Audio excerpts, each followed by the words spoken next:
بسم اللہ الرحمن الرحیم۔ السلام علیکم۔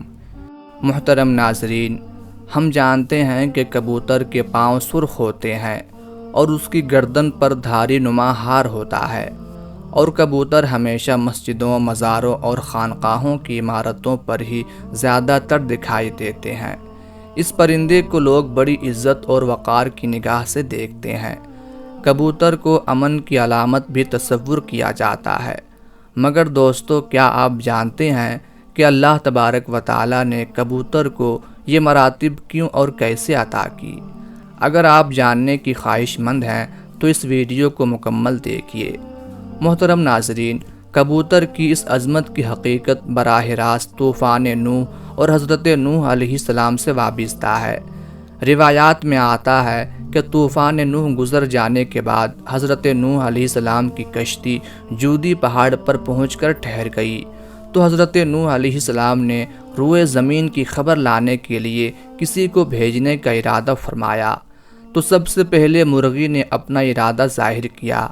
حضرت نوح علیہ السلام نے مرغی کو نہیں بھیجا۔ حضرت نوح علیہ السلام نے کوے کی ذمہ داری لگائی کہ جاؤ اور روئے زمین کی خبر لاؤ، مگر کوا مردار دیکھ کر وہیں گر پڑا اور واپس نہیں آیا، تو حضرت نوح علیہ السلام نے اسے بد دعا دی کہ کوا ہمیشہ ہی ڈرا ہوا رہے گا۔ اس کے بعد حضرت نوح علیہ السلام نے کبوتر کو بھیجا، تو وہ زمین پر نہیں اترا بلکہ ملک سبا سے زیتون کی ایک پتی چونچ میں لے کر آ گیا۔ تو آپ علیہ السلام نے فرمایا کہ تم زمین پر نہیں اترے، اس لیے پھر جاؤ اور روئے زمین کی خبر لاؤ۔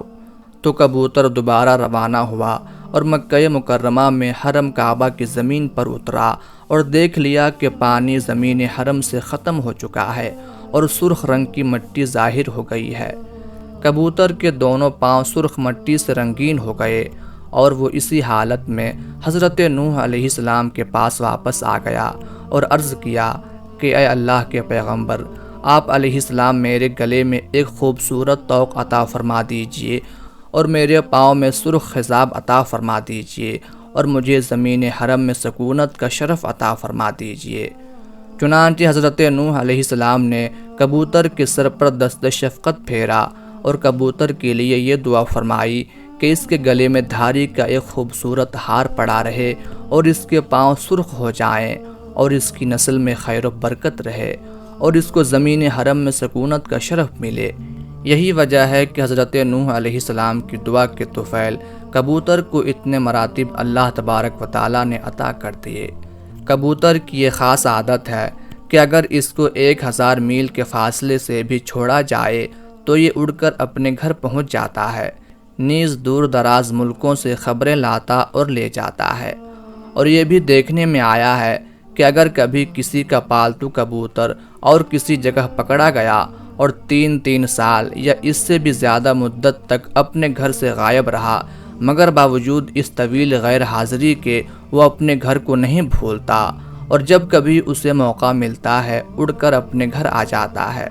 اگر کسی شخص کے اعضاء شل ہو جائیں یا لقوہ فالج کا اثر ہو جائے تو ایسے شخص کو کسی ایسی جگہ جہاں کبوتر رہتے ہوں وہاں یا کبوتر کے قریب رہنا مفید ہے۔